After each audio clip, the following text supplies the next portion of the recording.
actuellement, est-ce que le président John Dramani est en train de faire un one-man show pour son pays, ou bien il plaide en faveur de la CEDEAO? Bon, la CEDEAO, vous savez, c'est une excroissance de l'Union africaine.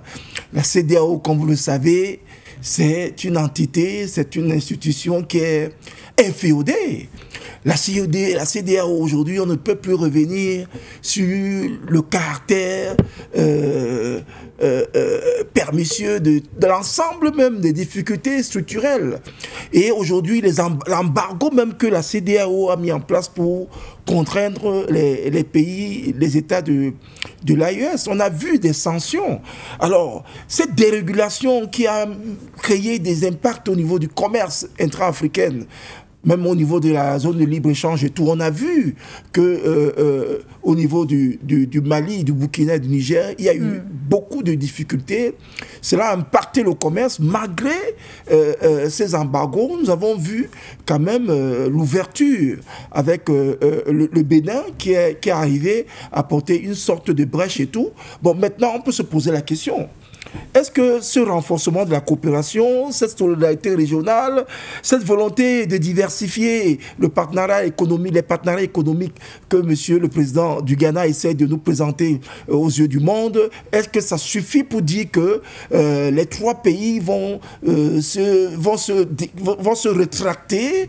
Est-ce que quels sont les éléments qui pèsent sur la balance de l'autre côté de la CEDEAO ou même du côté du Ghana de façon endogène ou bien de façon unilatérale? Quels sont ces éléments qui peuvent venir inciter cette trilogie du Sahel à écouter ces sons de cloche que nous savons qui ne sont que des sons de cloche, des lamentations des inféodés des pays impérialistes qui essayent des pénétrations tout azimut. On a vu ici, il y a quelques mois, la France qui a signé des accords avec le Nigeria. Oui. Quand on sait bien que actuellement le président actuel en exercice de la CEDEAO, c'est le président du Nigeria. On a vu ces accords que la France a signés avec ce pays. On a vu les hommes d'affaires nigérians qui sont allés à Paris développer un nombre de contrats. Et vous voyez que ça permet toujours à la France d'avoir une vue, c'est-à-dire une percée au niveau du Sahel, parce que c'est une zone qui ne peut pas être complètement départie. C'est-à-dire que la France a fait un retrait stratégique de ses bases militaires, mais la France a toujours des ambitions et des velléités. On le sait, parce que cette zone est riche en gisement, oui. Il y a des richesses incommensurables, encore inépuisées. Donc, ils comprennent que toutes ces richesses-là, tous ces minéraux-là, on ne peut pas ne pas mettre en place des processus, des programmes, ou bien même des conceptions. C'est-à-dire que dans l'ingénierie de la géopolitique, comment on peut mettre ces éléments en place pour essayer d'avoir toujours une pénétration au cœur du Sahel. Voilà pourquoi nous disons que cette discussion qui va venir acter le départ ou non du Niger, du Burkina ou du Mali, pour nous c'est un non-événement, parce que nous savons que les trois acteurs ont déjà pratiquement ratifié un accord de séparation avec cette entité-là. Et oui. Cette entité les a causé des torts. On ne va pas revenir ici, on a seulement cité, on a parlé de tous ces embargos, ces problèmes de sanctions économiques. Nous avons vu, il a fallu la perspicacité, il a fallu vraiment l'audace, il a fallu un courage, il a fallu un leadership transformationnel de ces chefs d'État du Sahel qui ont apporté aussi de la riposte face à cette hostilité qui était d'une gravité de nature à détruire même complètement ce bloc-là qui est resté hermétique malgré chaque fois on a des incursions. Dernièrement, il n'y a pas quelques jours, on nous a dit qu'il y a eu même une tentative de coup d'État.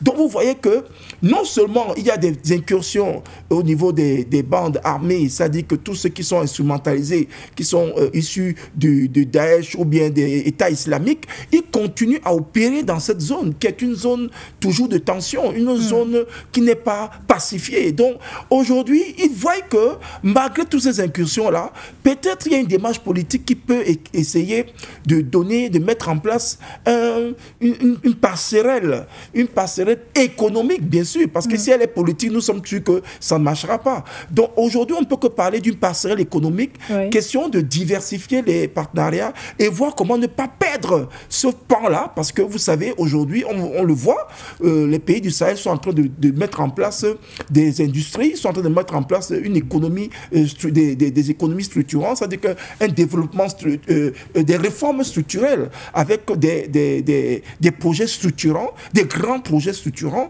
Nous, on a vu des centrales et tout, on a vu tout ça. Il y a même de la transformation qui se fera et ça mettra en place des valeurs ajoutées et relever le niveau de vie des populations. Donc nous pensons, pour chuter, que malgré cette volonté de mettre en place un partenariat pour des problèmes énergétiques, infrastructurels ou de développement, nous comprenons qu'au-delà de ça, il y a un soubassement qui est une forme de rapprochement politique et géostratégique. Mais sauf que l'AES aujourd'hui est un élément bien verrouillé, c'est une boucle, c'est une forme de structure qui ne veut pas... imperméable, qui n'est pas prête à se laisser inféoder à nouveau parce qu'ils ont connu tellement de situations pénibles et regrettables que ce n'est pas un premier son de cloche qui les fera complètement fondre dans du beurre. Donc nous pensons que ça fait partie du jeu politique et les acteurs sont tous des expérimentés. Ils savent les enjeux parce que au-delà de ça, il y a une monnaie qui va se créer, il y a un passeport qui est déjà opérationnel. Donc on voit qu'il y a des velléités de ce côté, de ce bloc. Et ce bloc-là, s'il se développe à marge de l'autre, ça pourra basculer complètement l'économie de la sous-région et ça mettra à mal un ensemble d'intérêts, surtout des grandes puissances à l'international.